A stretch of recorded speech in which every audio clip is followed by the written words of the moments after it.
Morning, boys and girls. We have kind of a long lesson today. We're doing week 5, day 2 lesson or lesson 2. So we're going to jump right in, but don't forget today you need to pick up your packets from Tubman. All right, let's get started. So today we're going to be dividing to create equivalent fractions. Yesterday we were multiplying, today we're going to be using division. So we're going to be able to use an area model and division to create equivalent fractions. So just like with multiplication, when we use division, we have to divide the numerator and the denominator. So let's take a look at the first one. So the first one says, compose the shaded fraction into a larger fractional unit. Express the equivalent fractions in a number sentence using division. So if we look at the first one, we're starting with 2/6. Actually, both of these, if you look at them, you'll notice that about the same amount is shaded, but they're just decomposed in different ways. So we're starting with 2/6, but we want to compose, which means put together larger groups to make what we call a simplified fraction or a unit fraction. So what we can do is we can divide them into groups of 2. So here's a group of 2, here's a group of 2, and here's a group of 2. So we are dividing our numerator and denominator by 2 because 2 is the number of pieces we put in each group. 2 divided by 2 is 1, 6 divided by 2 is 3. And so we get 1/3. And you can kind of see the 1/3 in there if you ignore that horizontal line in the middle. So the same thing over here, we're starting with 4/12, but we can compose groups of 4 units, 1, 2, 3, 4, to make a larger unit. So again, we're going to circle and make a larger unit.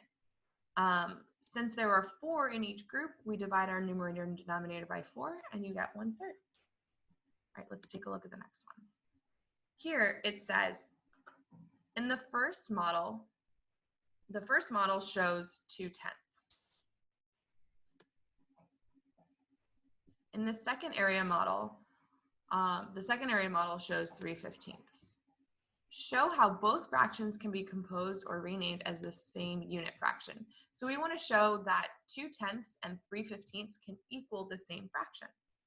So if you look at it, we can compose. So here I have, this is 2/10.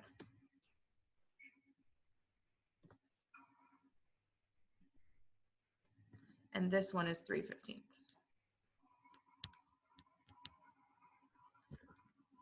And here we are composing them in the same way. So here I'm composing groups of 2. So I'm dividing by 2, and that gets 1/5. Over here, I'm going to compose groups of 3. And so when I divide by 3, I also get 1/5. Now, since we circled groups of 3, we're dividing by 3. Since we circled groups of 2 over here, we're dividing by 2. Okay, this one says, compose the shaded fraction into larger fractional units. Express the equivalent fraction as a division number sentence. So let's take a look at this one. This is a lot like what we did before. We're starting with 6/8. And we can see, so over here, let's think about the division for a second. Ask yourself, what can I divide both 6 and 8 by? And we can divide them both by 2. 6 divided by 2 is 3. 8 divided by 2 is 4. And we can also group them into groups of 2. So that means we're dividing by 2.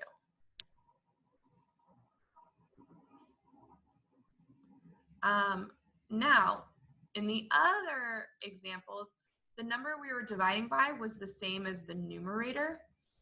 Here, we can't divide both numbers by 6. So we have to pick what's called a common factor. It means a number that both of these, both the numerator and denominator, have as factors. Okay, here it says draw an area model to represent the number sentence below. So we want to show that 4/14 is equal to 2/7.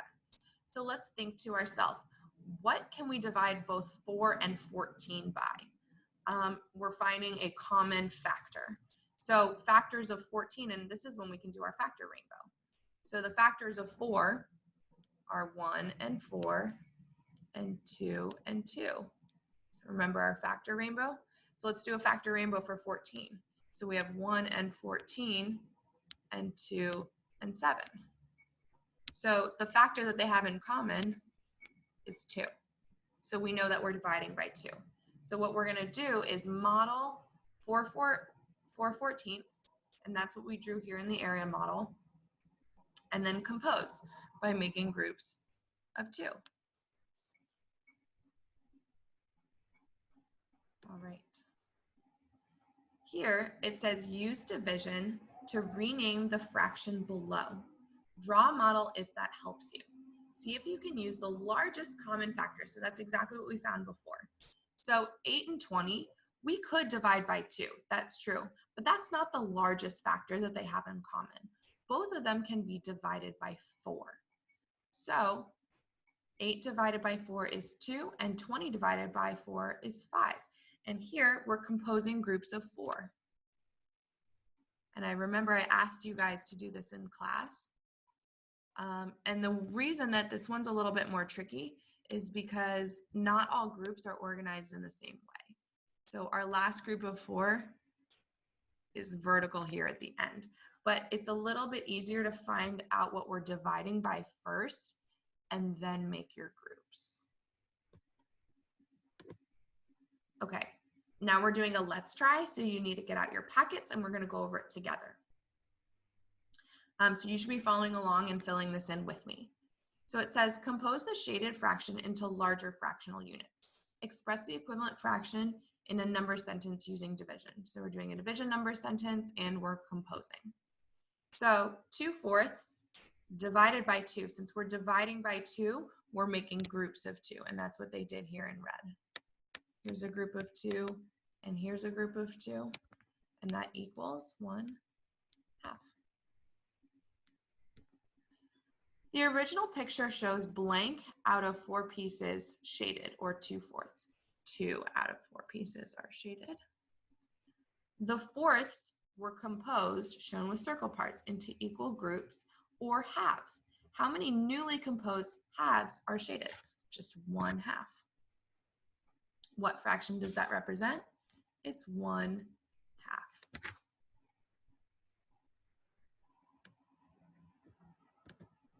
Okay. Compose the shaded fractions into larger fractional units. Express the equivalent fraction in a number sentence using division. Okay, so down here, they're already showing us the division sentence that we're dividing by 3. So we're starting with 9/12. The original fraction is 9/12. I know you guys can write this a lot neater than me.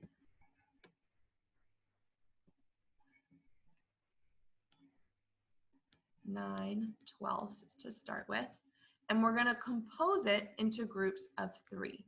So that means 3 in each group. So do this with me. Here's a group of 3. Here's a group of 3. Here's a group of 3. And here's a group of 3. So now we have 1, 2, 3, 4 groups total. So our denominator is 4. Our denominator is 4. And 3 of them are shaded, so our new fraction is 3/4. What fraction is represented in the picture? 9/12. Draw circles to compose the 12ths into fourths, or 4 equal parts, which we did. How many of the fourths are shaded? 3. All right. Draw an area model to represent the number sentence below. So they already drew the model for you, so we need to shade in 4/10. So let's shade that in. we're gonna shade in 4 out of 10. So we're shading in this whole part here. That doesn't work very well, but okay. I wish I could get a highlighter. Oh, let's do this.